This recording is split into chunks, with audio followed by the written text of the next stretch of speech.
Shalom saudara-saudaraku, jemaat yang saya kasihi dalam Tuhan Yesus Kristus.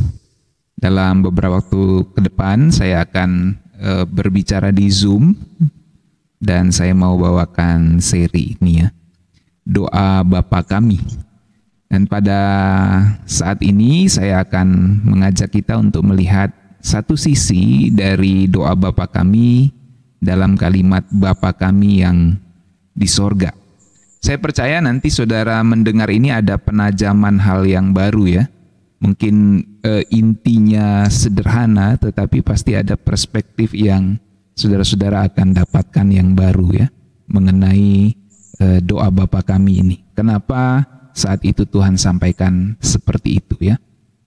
Baik, jemaat yang dikasihi dalam Tuhan, kita tahu bersama bagi banyak orang Kristen di seluruh dunia dan di banyak gereja di seluruh dunia, doa Bapa Kami adalah doa yang paling umum didoakan ya, atau diucapkan. Dan seringkali itu setiap hari ada yang mengucapkannya dalam doa-doa pribadi, ada juga yang secara rutin mengucapkannya setiap minggu di gereja mereka masing-masing.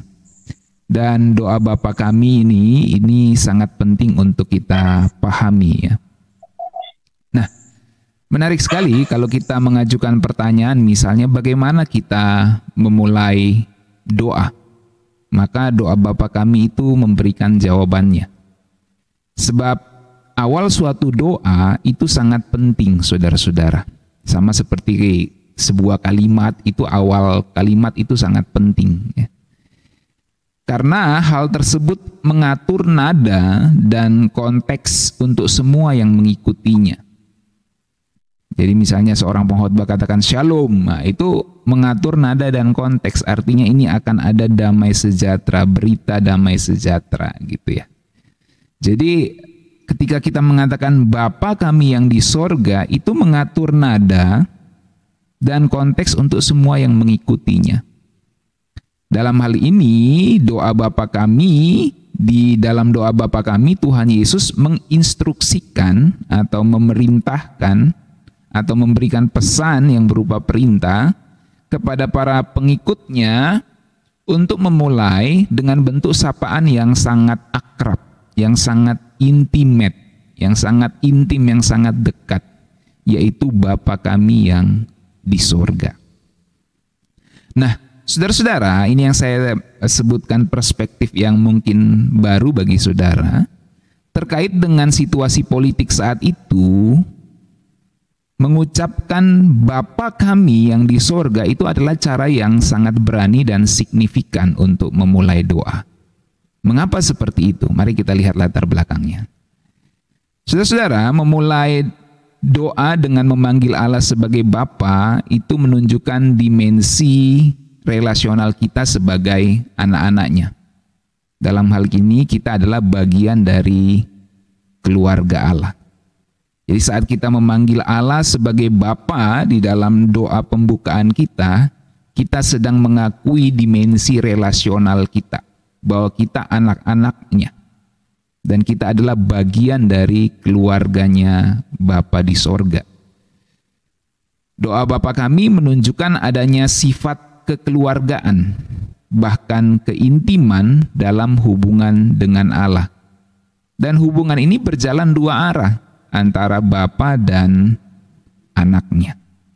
Ketika kita mengatakan Bapa Kami yang di sorga, itu menunjukkan keintiman antara kita dengan Allah sebagai Bapa kita. Ketika seorang pendoa memanggil Allah sebagai Bapa, itu menunjukkan bahwa pendoa itu berdoa kepada Allah yang dikenalnya. Allah yang bukan hanya dikenalnya saja, tapi dikenalnya dekat. Sebab Allah itu adalah Bapanya. Jadi ketika kita sebagai pendoa berdoa, menyebut Allah sebagai Bapa, kita mengakui dimensi relasional kita dengan Bapa di sorga.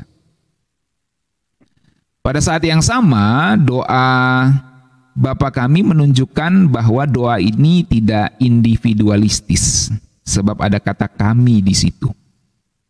Tuhan Yesus tidak memerintahkan kepada murid-muridnya untuk mengatakan Bapakku yang di sorga, tetapi dia mengatakan Bapa kami yang di sorga. Menarik sebab semua petisi, semua permohonan yang mengikutinya juga jamak. Kan Bapa kami yang di sorga. Nah, semua permohonan itu yang mengikutinya dalam bentuk jamak. Berikanlah kami pada hari ini makanan kami yang secukupnya. Jadi semuanya dalam bentuk jamak. Ini menunjukkan bahwa doa ini bukan doa yang individualistis, ya. Dalam pengertian ini doa menjadi pemersatu bagi mereka yang berdoa. Kenapa pemersatu? Nah, ini yang saya mau kasih tahu nih, yang saya sebut baru bagi kita, ya. Kenapa ada pemersatu? Sebab ingin dikontekskan, ingin disampaikan bahwa kita ini adalah rumah tangga Allah. Kita ini adalah household-nya Tuhan, rumah tangganya Tuhan. Nah, kalau saudara ikut RBT kemarin saya jelaskan ada household code Roma, rumah tangga Roma, di mana kaisar itu sebagai kepala tertinggi untuk semua rumah tangga di kekaisaran Romawi. Nah, jadi kita melihat di sini ketika Tuhan Yesus mengatakan Bapa kami yang di sorga, itu merupakan sesuatu yang sangat berani dan signifikan secara politis. Jadi doa Bapa kami memang itu hal yang spiritual diajarkan, tetapi secara konteks sejarah itu juga mengandung sebuah bentuk yang politis, di mana ingin mengkritik ideologi kekaisaran Romawi yang mengatakan bahwa kaisar itu bapa tanah air dari kekaisaran. Nah, jadi doa Bapa kami itu doa pemersatu bagi mereka yang berdoa. Pemersatu karena disatukan dalam rumah tangganya Allah. God household, ya. Household of God. Jadi rumah tangga Tuhan, dan Tuhan Allah dalam hal ini sebagai Bapanya dan kita anak-anaknya. Nah, saudara-saudara, nanti saya sampaikan hal itu lagi. Saya kasih perspektif Yahudinya dulu. Tadi kan tuh saya sempat singgung sedikit perspektif dari unsur perlawanan kepada kekaisaran Romawi.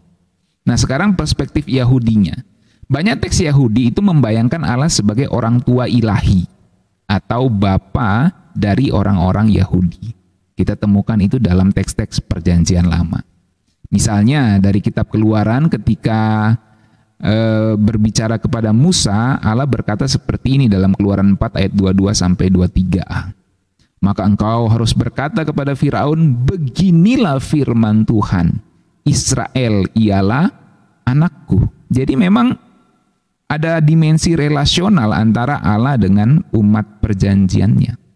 Umat perjanjiannya disebut anaknya, maka Allah sebagai bapanya.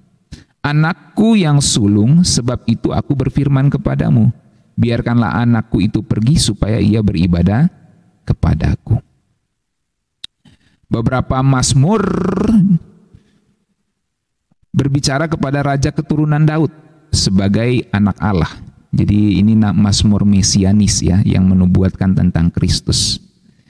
Dan dengan demikian Allah juga sebagai Bapa yang ilahi. Misalnya Mazmur 89 ayat 26, ya, atau 27 tergantung terjemahan mana.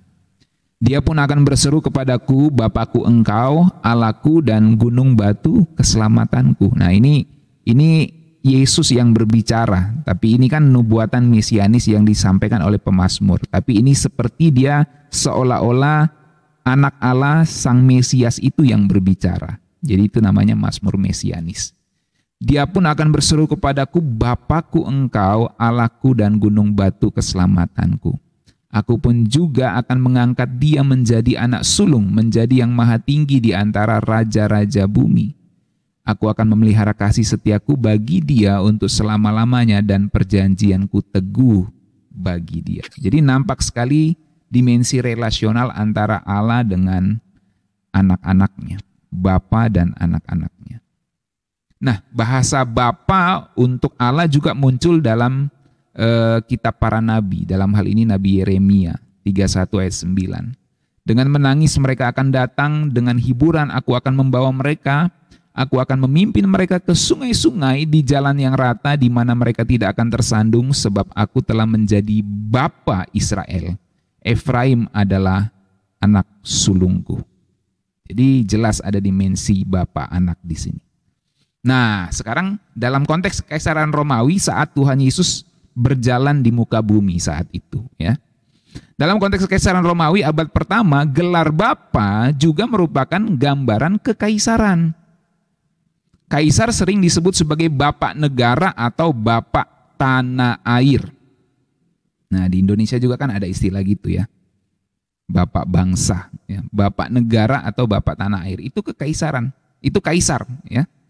Dan itu muncul di koin-koinnya, saudara ya.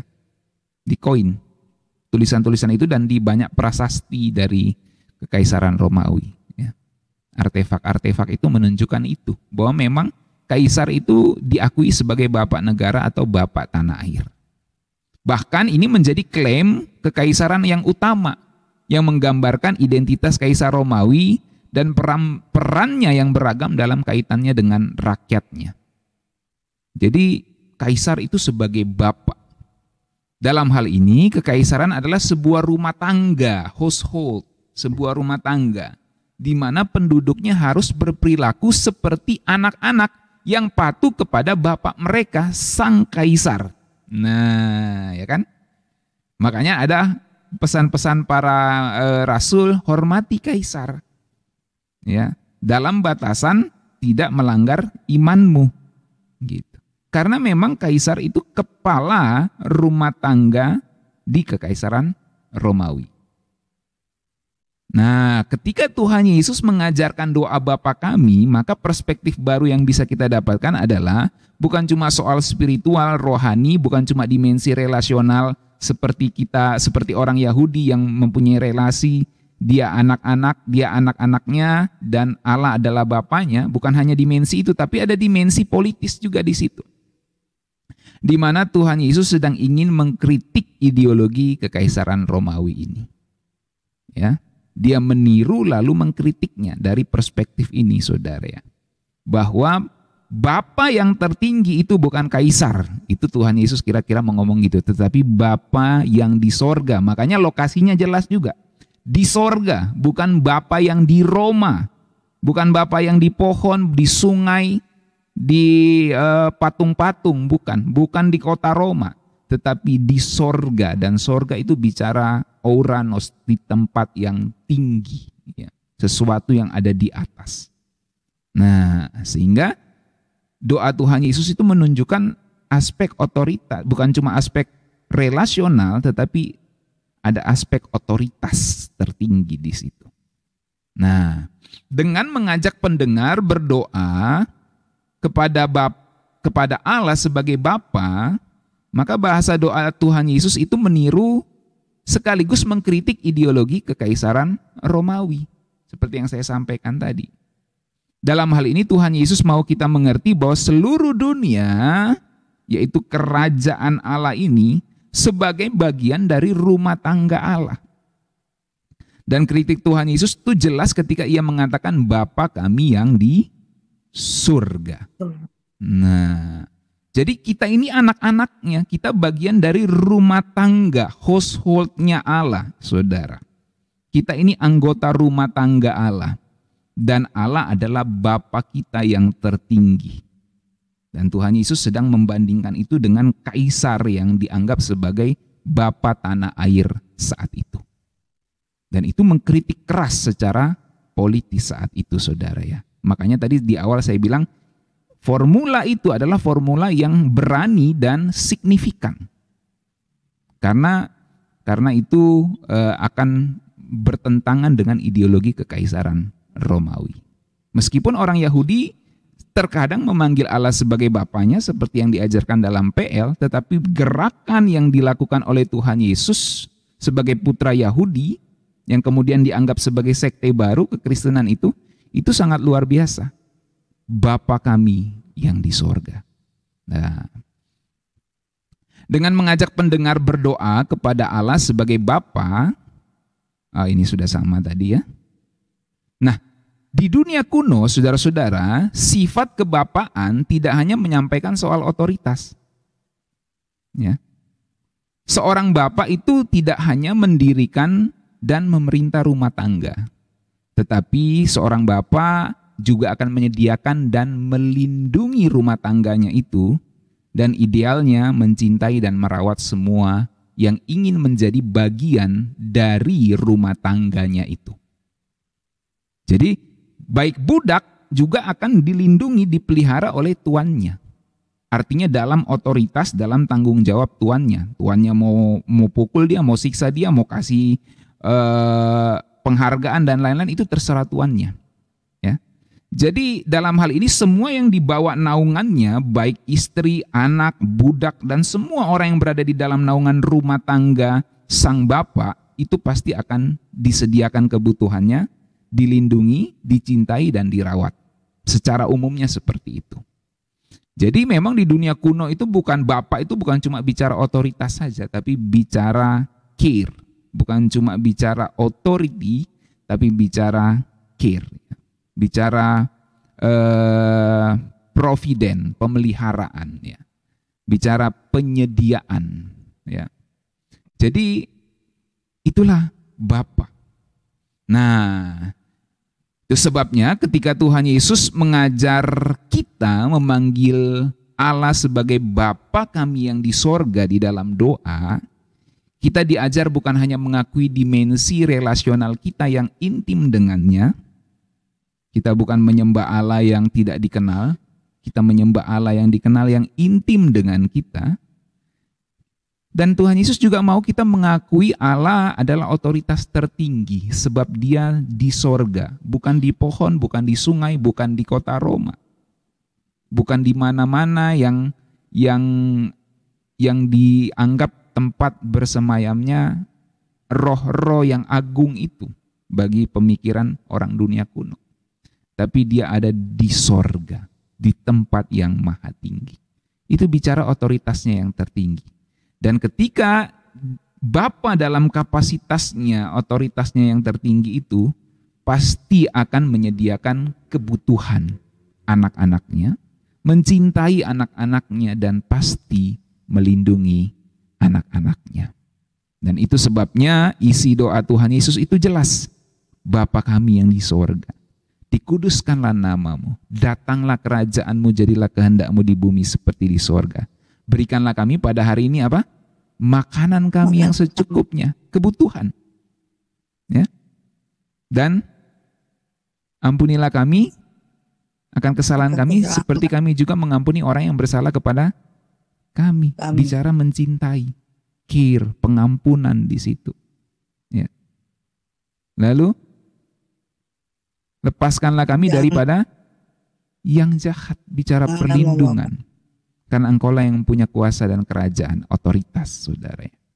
Jadi inilah yang Tuhan Yesus mau ajarkan kepada kita. Maka marilah ketika kita berdoa, kita mengakui dimensi relasional ini. Bapa kami yang di sorga. Setelah saya mengerti banyak firman Tuhan, saya selalu memulai doa Bapa kami yang di sorga. Karena kita memanggil Allah sebagai Bapa kita. Ada banyak orang yang berdoa, Tuhan, ya, enggak apa-apa, enggak salah juga. Ya Tuhan, ada orang yang ngomong itu enggak salah juga, ya. Tetapi mengacu pada doa Bapa kami, kita diajarkan untuk memanggil Allah sebagai Bapa kita yang di sorga. Karena di dalamnya ada dimensi relasional, di dalamnya ada dimensi otoritas, dan ada dimensi care-nya Allah. Dia menyediakan, mencintai, dan melindungi kita, anak-anaknya. Inilah pelajaran doa Bapa kami yang di sorga, ya. Dan awal doa ini mengatur nada dan konteks untuk semua yang mengikutinya. Oke, saya berharap ini memberkati kita semua, meneguhkan kita di dalam doa-doa kita selanjutnya. Tuhan Yesus berkati. Mari kita satu di dalam doa. Bapa kami yang di sorga, kami berterima kasih firman-Mu meng-refresh kami, mengingatkan kami kembali, memberikan kami perspektif baru dari doa Tuhan Yesus yang diajarkan kepada kami. untuk kami memanggil Allah kami sebagai Bapa kami yang di sorga. Terima kasih untuk penyegaran, untuk perspektif baru yang boleh kami terima malam hari ini. Kiranya kami semakin giat berdoa dan tetap terus berdoa senantiasa di dalam kehidupan kami masing-masing, di dalam pribadi kami masing-masing. Kami bersyukur Bapa untuk kebaikan-Mu, untuk penyediaan-Mu, pengampunan, cinta, dan perlindungan-Mu atas kami semua. Kami berdoa di dalam nama Tuhan Yesus. Haleluya. Amin.